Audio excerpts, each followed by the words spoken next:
E aí, pessoal, estão aí na expectativa de fazer o simulado daqui a pouquinho. Então vamos acompanhar aí a resolução de algumas questões que eu selecionei para vocês dessa lista última entregue. E vamos dar ênfase maior, fazer questões sobre algas e sobre ciclos de vida, ok? Então vamos lá, vamos começar aí com essa questão 3 da lista de vocês. Questão aí da Faculdade Evangélica do Paraná, uma faculdade Mackenzie, 2016. Essa questão traz uma imagem aí de uma alga vermelha, Palmaria palmata. Na lista de vocês a imagem está em preto e branco, mas eu peguei ela aqui para vocês coloridinha. Olha que linda essa alga, essa macroalga. Então vamos analisar. Uma equipe da Universidade Estadual do Oregon desenvolveu uma variedade de alga rodófita, uma alga vermelha, cheia de proteína e nutrientes, com um diferencial delicioso. Ela tem sabor de bacon. A nova cepa de Palmaria palmata é uma variação que cresce nas costas do Pacífico e do Atlântico e é vendida seca, como um suplemento nutricional. É um superalimento com o dobro de valor nutricional da couve, muito rica em minerais como cálcio, ferro, potássio e iodo e vitaminas como A, B, C e E, além de 16% de proteína em peso seco, segundo os pesquisadores. Se fritar, fica com gosto de bacon, não de alga, e é um gosto bem forte. A nova cepa, cuja aparência lembra folhas vermelhas de alface, como você vê aqui na imagem, já está sendo testada na forma de farinha para a confecção de biscoito, massas e salgadinhos. Tá bom? Bom, então vamos julgar essas afirmativas aí com VOF. Então, primeiramente, dando uma lembrada sobre as algas vermelhas, as rodófitas. Essas algas, elas são, a grande maioria delas, multicelulares, pouquíssimas espécies unicelulares. A grande maioria também é marinha, tá? Elas têm parede celular celulósica e também alguns outros componentes, como o agar e a carraginina. O agar ele é utilizado como meio de cultura para micro-organismos e a carraginina é um estabilizador de colóide, entra na fabricação de sorvete, gelatinas e outras coisas. Beleza? Então, essas algas vermelhas, elas têm como pigmentos fotossintéticos a clorofila A e a D. É a única que tem essa versão da clorofila D de dado. Beleza?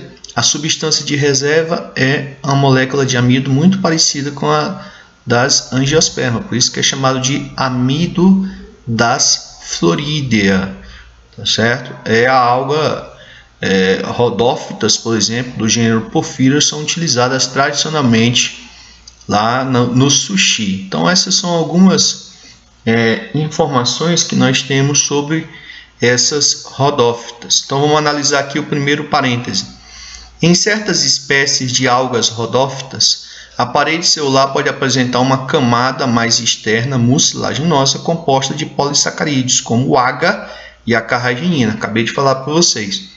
O agar, usado como meio de cultura para micro-organismos, e a carraginina é um estabilizador de colóide. Beleza? Então, esse primeiro item aqui está verdadeiro. Segundo parêntese. Uma dieta rica em Palmaria palmata poderia prevenir diversas doenças causadas por deficiência nutricional, como o hipotireoidismo, a anemia ou escorbuto. Bom, o hipotireoidismo é provocado pela falta de iodo. Tem iodo aqui, como diz a questão, fonte de iodo essa alga, então serve. A anemia, tem ferro também, então serve. Ferro, a anemia, uma das mais comuns, a anemia ferropriva, pela falta de ferro na alimentação. E o escorbuto, ele é provocado pela falta de vitamina C. E no texto fala que essa alga ela é rica em vitamina C. Então, serve sim, verdadeiro, esse item. Terceiro item. Observando os principais nutrientes presentes na composição de Palmaria palmata, pode-se concluir que no citoplasma de suas células deve ocorrer intensa atividade de tradução por parte dos ribossomos. Olha, se 16% é de proteína,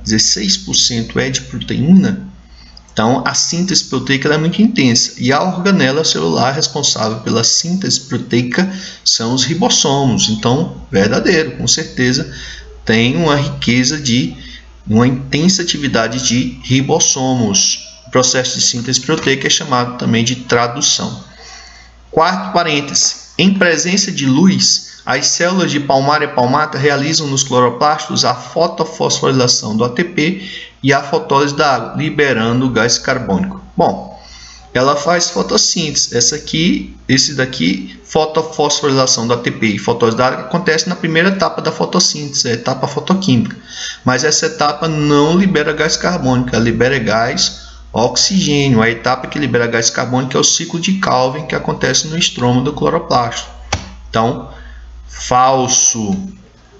Certas espécies de algas rodófitas são capazes de estabelecer relações de antibiose ou amensalismo com outras espécies de seres vivos, causando o fenômeno da maré vermelha. A maré vermelha é uma relação de antibiose ou amensalismo, onde um ser libera uma substância que é tóxica para os outros, é letal para os outros. Só que a maré vermelha não caiam nessa pegadinha, viu? A maré vermelha não é provocada pelas algas vermelhas, ela é provocada pelas dinófitas, os dinoflagelados, que é uma microalga, também chamada de alga de fogo ou pirrófitas. Foi o segundo grupo que nós descrevemos, tá certo? Então, falso esse item aqui. Vamos passar para a próxima. Essa questão fala sobre, é uma questão aí da Universidade de Pernambuco. As macroalgas do gênero Sargassum são amplamente conhecidas nos mares tropicais e temperados quentes, não só por colonizar fundos rochosos, mas também por formar os chamados mares de Sargassum, que navegam em correntes marinhas até encalhar nos continentes e ilhas. Tal fenômeno foi observado no ano passado no arquipélago de Fernando de Noronha, como mostra aqui a foto. Essas espécies precisaram se adaptar ao meio flutuante, mudando seu tipo de reprodução. Vejam só, essa aqui é a imagem em preto e branco que tem na lista de vocês. Eu achei ela na internet, ela coloridinha, a mesma foto.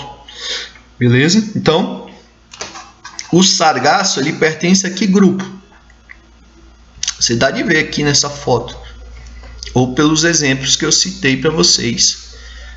O gênero Sargassum laminária são gêneros de macroalgas, as feófitas, as algas pardas. Olha aqui, ó, as algas pardas, que formam extensos bancos de algas no mundo. Nos Estados Unidos são conhecidos esses bancos aqui de kelps, no Japão de kombu, no Caribe de Mar dos Sargassos, como ele falou aqui, mares de sargaço. No Brasil é conhecido como Mar das Bananeiras também. Então aqui se refere às feófitas. Dando uma relembrada nas características das feófitas, as algas pardas, elas são todas multicelulares, não há espécies unicelulares, são todas marinhas, não há espécie de água doce. A parede celular delas, além de celulose, tem também uma substância de importância econômica, que são os alginatos, que tem a mesma função do que eu falei na questão anterior, que é a função da carragina. Também é um estabilizador de colóide, os alginatos. Então entram também na fabricação de gelatinas, tá certo? Sorvetes. O pigmento fotossintético dela, a clorofila, é clorofila do tipo A e C, e além disso apresenta a fucoxantina, tá certo?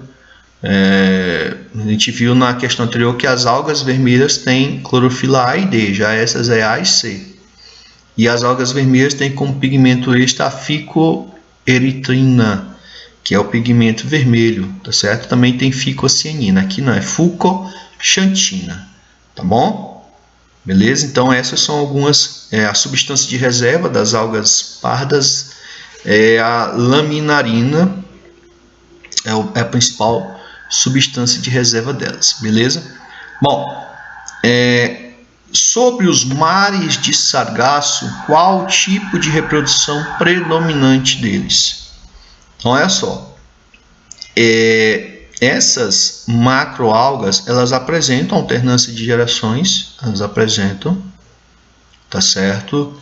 Então a letra A pode ser, letra B, divisão binária, isso é coisa de bactéria e microalgas, não de macroalgas.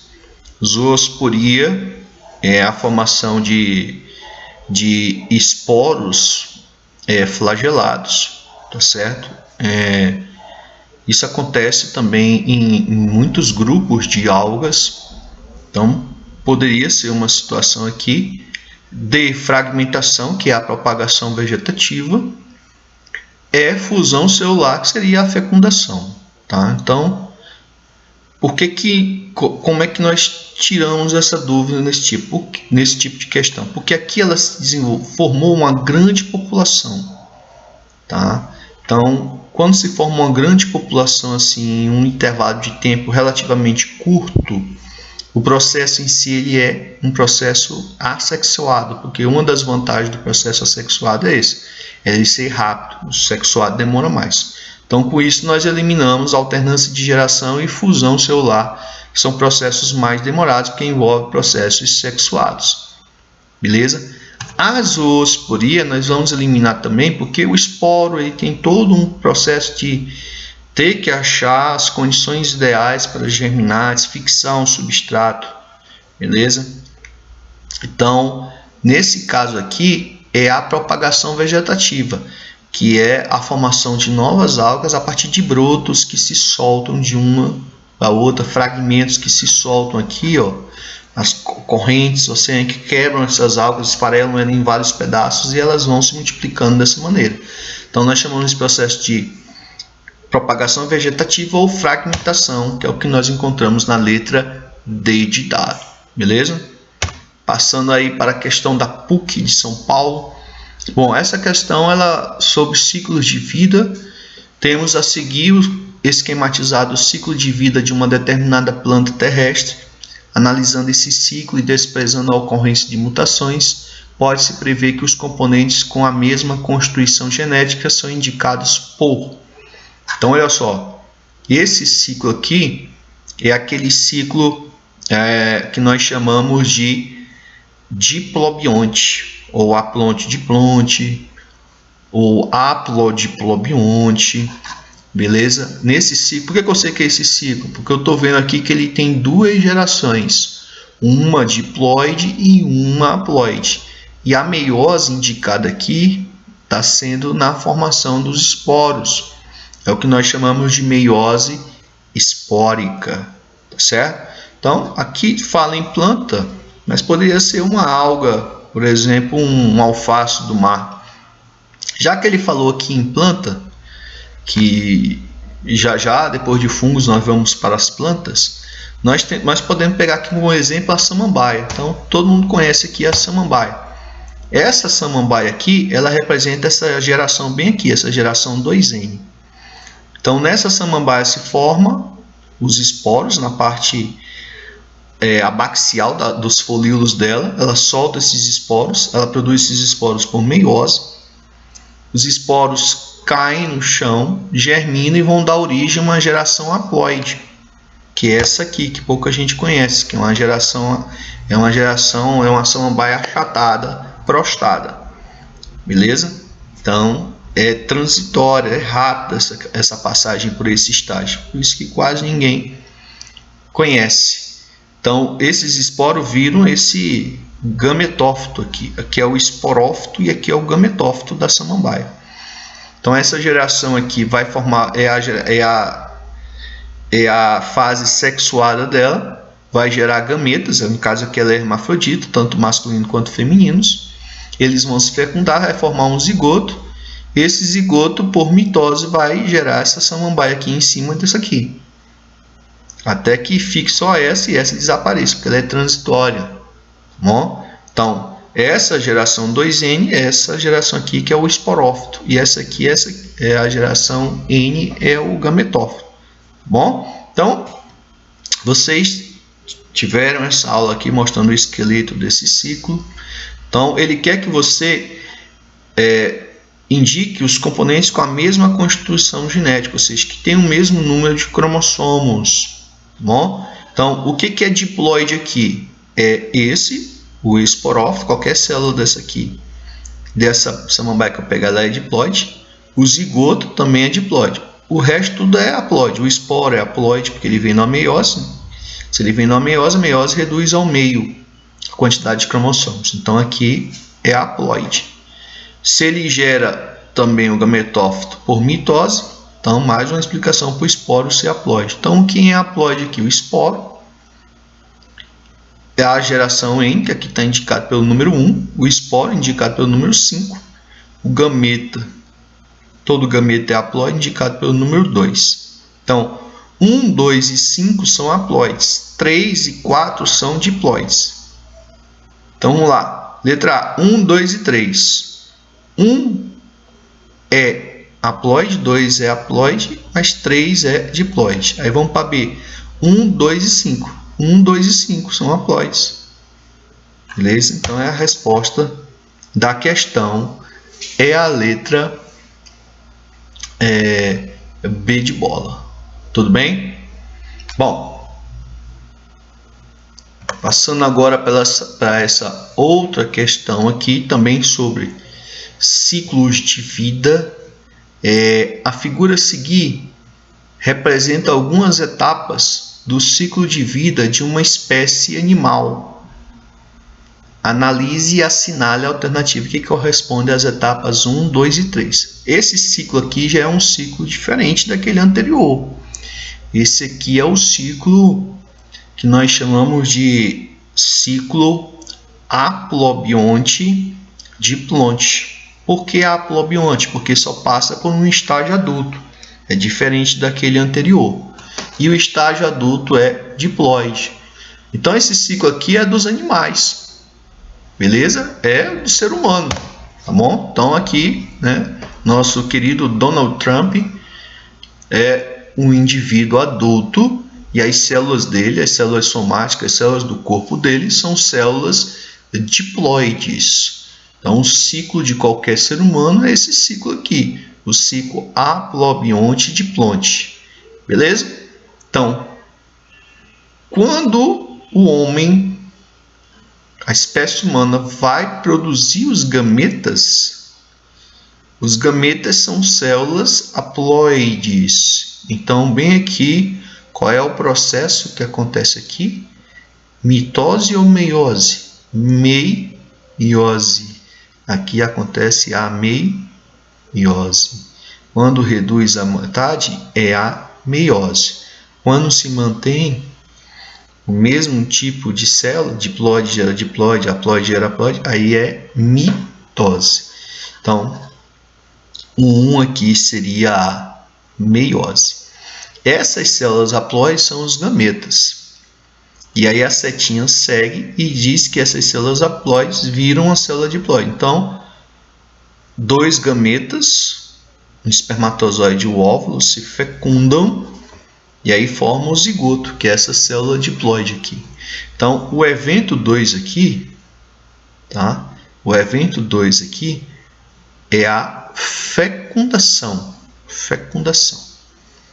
Essa célula diploide, que é o zigoto, ela vai se desenvolver, vai sofrer divisões celulares, beleza? Do tipo mitose, que vai originar aqui o adulto diploide, que o Trump aqui um dia foi um zigoto que veio da fecundação do gameta do papai Trump com o gameta da mamãe Trump, tá certo? Então, vamos analisar aqui as alternativas. A letra A diz meiose, aqui, tudo bem. Aí vem 2, desenvolvimento, e o 3, fecundação. Não. Letra B, mitose? Não. Letra C, mitose? Não. Letra D, meiose? Sim. 2, fecundação. 3, desenvolvimento. Olha, esse número 3 aqui poderia ser mitose ou o desenvolvimento do indivíduo, o desenvolvimento embrionário dele, o desenvolvimento ao longo da vida dele, que vai acontecer por divisões do tipo mitose. Então, a alternativa que completa e substitui esses números correta é a letra D. Beleza? Vamos aí para a nossa próxima questão. Analisando o esquema adiante, representa o ciclo vital de uma alga haplobionte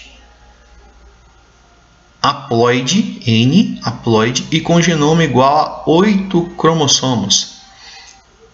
E aí responde. Então tá aí o ciclo. Olha, então nós fizemos uma questão sobre o ciclo diplobionte, uma questão sobre o ciclo haplobionte diplonte, e essa aqui o terceiro tipo de ciclo. Só são 3 ciclos, que é o ciclo haplobionte haplonte. Beleza? Então nós demos alguns exemplos na aula para vocês.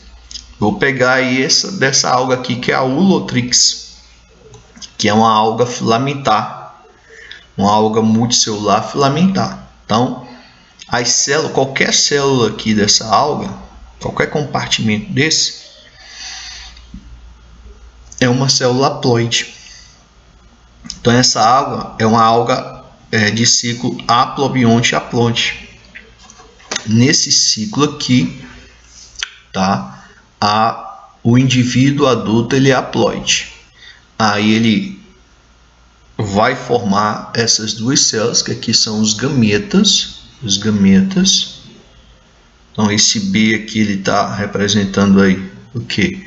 Está representando a formação dos gametas. Nesse caso, todo gameta é haploide. Se o adulto é haploide, então aqui é diferente daquele ciclo anterior. Aquele que eu mostrei aí do Donald Trump. Na hora de formar o gameta, lá é meiose. Por quê? Porque o ciclo haplobionte diplonte, a meiose ela é gamética.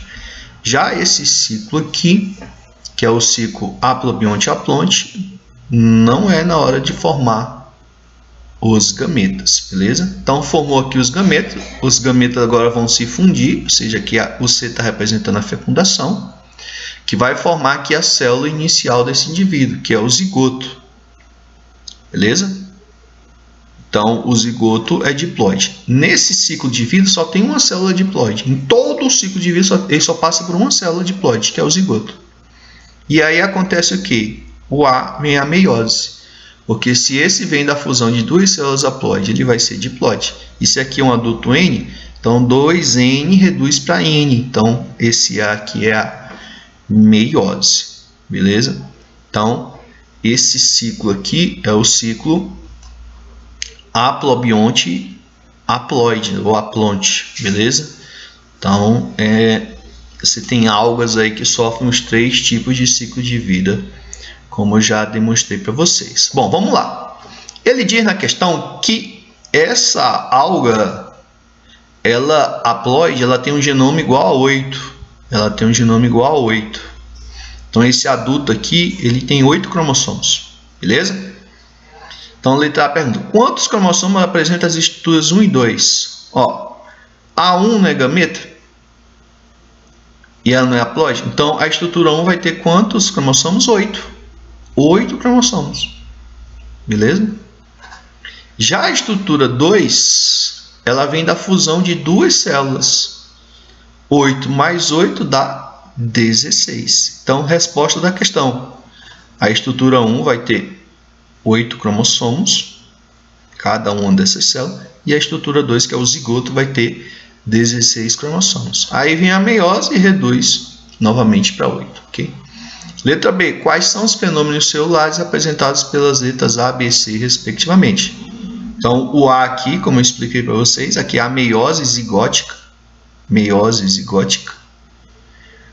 Todo ciclo com meiose zigótica é o ciclo haplobionte haplonte. O B aqui vai ser mitose e o C fecundação. Bom, repetindo: A, meiose zigótica, B, mitose e C, fecundação. Tudo bem? Vamos aqui para o último que eu separei para a gente também sobre essa temática de ciclos de vida. E aí ele fala aqui: o ciclo vital de animais e vegetais que se reproduzem sexualmente exige a produção de gametas. a figura a seguir apresenta dois ciclos biológicos de reprodução dos vegetais. Olha, quando fala vegetal, vegetal é um termo que engloba plantas e engloba algas, porque é um termo mais antigo, tá certo? Falava nos vegetais,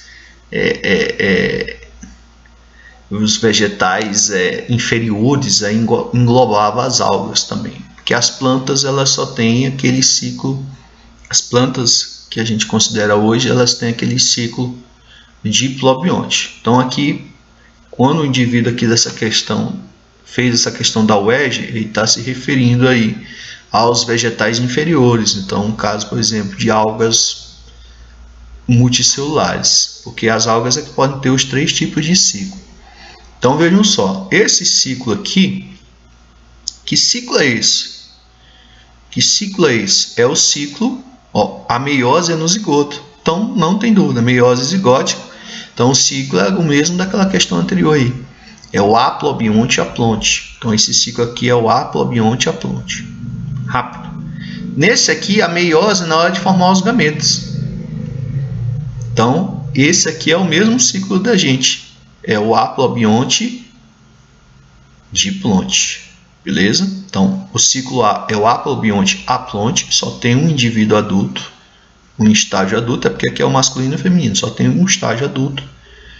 E ele, né, é haploide. E nesse aqui só tem um estágio adulto e ele é diploide. Então não tem o ciclo aqui diplobionte, que tem um estágio haploide e um diploide adulto multicelular. Beleza?